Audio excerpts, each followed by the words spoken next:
Salut la team, revenons sur la série House of the Dragon et sur le personnage de Larys Strong, car l'acteur nous a apporté des réponses concernant son personnage et ses actes, puis j'aborde vaguement son futur à la fin de la vidéo. Et je vous en parle dès maintenant, et n'oubliez pas de me laisser votre avis dans les commentaires et de liker. Let's go! Petit message avant de commencer réellement cette vidéo, on est plus de 14 000 sur la chaîne, c'est incroyable. Merci énormément à tous ceux qui se sont abonnés et bonne vidéo! Tout d'abord, revenons sur le personnage. Lord Larys Strong, Matthew Needham, est devenu le méchant le plus puissant, le plus horrible de House of the Dragon. Larys le Pied-Beau est sorti de l'ombre pour conseiller la jeune reine Alicent Hightower au début de la série, et il a depuis amassé et consolidé une quantité effrayante de pouvoir et d'influence alors qu'il sert la reine Alicent et la main du roi Otto Hightower. Le rôle réel de Larys à Port-Réal est la preuve flagrante de ce qu'il est vraiment, un malfaiteur. L'épisode 9 a confirmé que Larys Strong est désormais Lord Confesseur, cela signifie que le Pied-Beau est le tortionnaire du roi avec un permis de tuer, pour ainsi dire il est censé servir l'objectif de la couronne.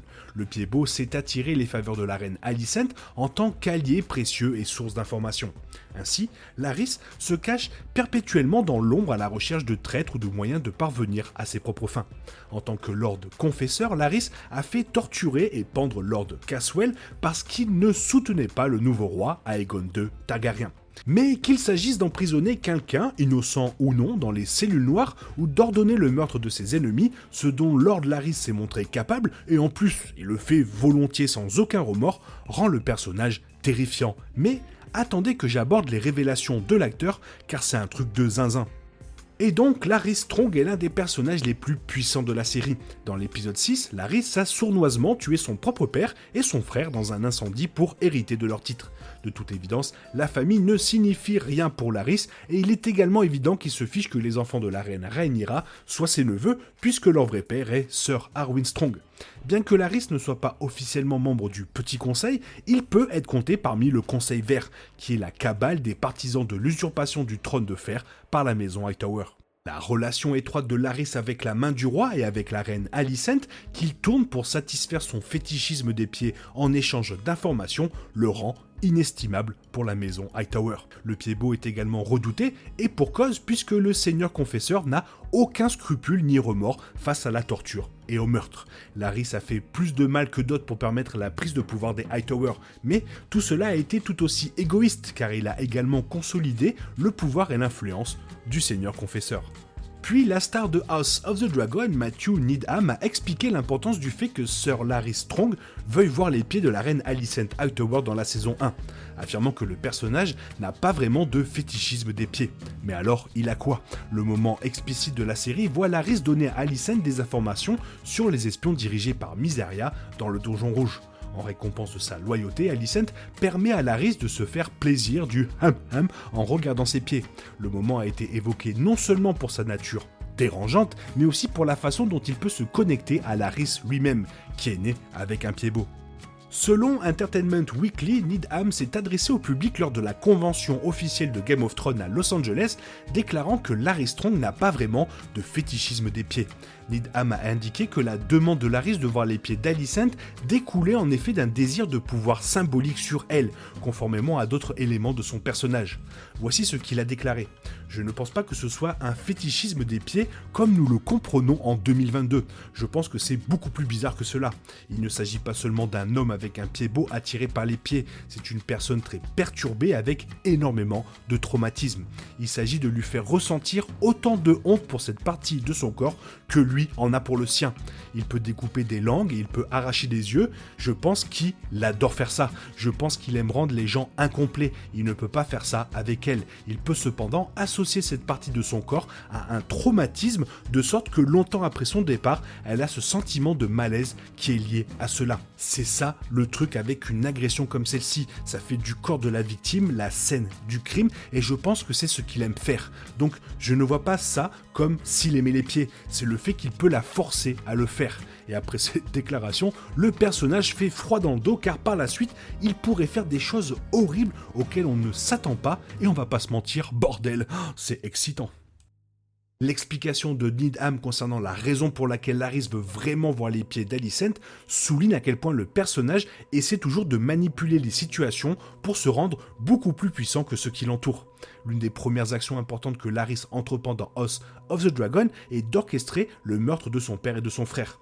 Ces actions sont motivées par Alicent l'informant de l'intention de Lionel de démissionner en tant que main du roi, Laris voyant la situation comme une opportunité d'aider Otto Hightower à revenir en tant que main. Le stratagème a fait de Laris un manipulateur dangereux et rusé, prêt à faire tout ce qu'il fallait pour s'assurer une place de pouvoir à Westeros. Et alors que la saison 1 de House of the Dragon se poursuivait, Laris est devenu un allié de confiance, mais sans remords pour la reine Alicent, devenant Lord Confesseur sous Viserys Targaryen. Lorsque Viserys meurt et qu'Aegon Targaryen est mis en place pour hériter du trône de fer au lieu de sa fille Rhaenyra, Laris s'assure que Rhaenyra n'entende pas parler de la prise de contrôle avant le couronnement d'Aegon en exécutant Lord Caswell qui a tenté de quitter le Donjon Rouge pour avertir sa reine.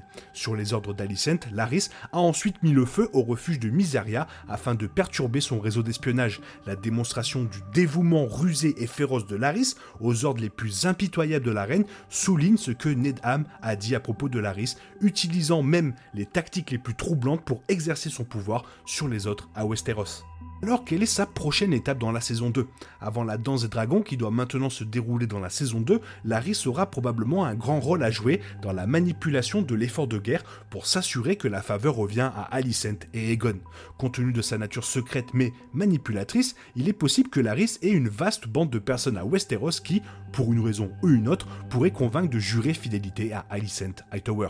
Ces connexions probables pourraient donner à Port-Réal un avantage dans la guerre civile, ajoutant à la nature fascinante de la série, alors que Rhaenyra et Daemon Targaryen luttent pour renforcer leurs propres armées en préparation. Portant ses propres motivations et ambitions de pouvoir, Sir Larys Strong se révélera être une pièce du puzzle intéressante lors de la saison 2 de House of the Dragon. Et là je vais spoiler un poil, alors pars si tu ne veux pas savoir. Qu'arrive-t-il à Larys Strong dans le futur ? Les fans de House of the Dragon, qui attendent avec impatience que Lord Larys reçoive sa récompense, attendront malheureusement très longtemps. Selon les sources de George R.R. Martin, Fire and Blood, Larys, le pied beau, perdure tout au long de la danse des dragons. Dans les prochains épisodes de House of the Dragon, le Lord Confesseur sera appelé à torturer Blood, l'un des assassins que le prince Daemon Targaryen engage pour tuer le fils du roi Aegon, le prince Jaehaerys Targaryen, et Larys reste également à Port-Réal après que la faction noire de la reine Rhaenyra ait pris le contrôle de la ville et emprisonné la reine Alicent. C'est Lord Larys qui envoie le roi Aegon se cacher à Pendragon lorsque Rhaenyra prend le contrôle du trône de fer, expliquant que ce serait le dernier endroit où sa demi-sœur chercherait Aegon. Selon Fire and Blood, la disparition de Larys survient finalement après la fin de la danse des dragons. Le pied-beau survit au carnage épique jusqu'à ce que Aegon III devienne roi de Westeros. La nouvelle main du roi, Lord Cregan Stark de Winterfell, décapite alors Larys avec sa grande épée et monte sa tête sur une pique. Mais House of the Dragon s'est développé et a changé Fire and Blood, de sorte que Lord Larys Strong pourrait rencontrer une fin complètement différente après toutes ses mauvaises actions. Et voilà comment l'acteur de Larys Strong a transformé un personnage terrifiant et troublant en un monstre capable de faire n'importe quoi juste pour avoir du pouvoir sur les autres. Toi, qu'est-ce que tu en penses ? Fais-moi part de ton avis dans la zone commentaire car tu sais que j'aime énormément vous lire. Et j'espère que la vidéo t'a plu et si elle t'a plu, n'hésite pas à la liker, t'abonner et à la partager. Merci d'avance. Je te souhaite une bonne matinée, après-midi, peut-être une bonne soirée ou un bon week-end. Bisous bisous, hasta la vista.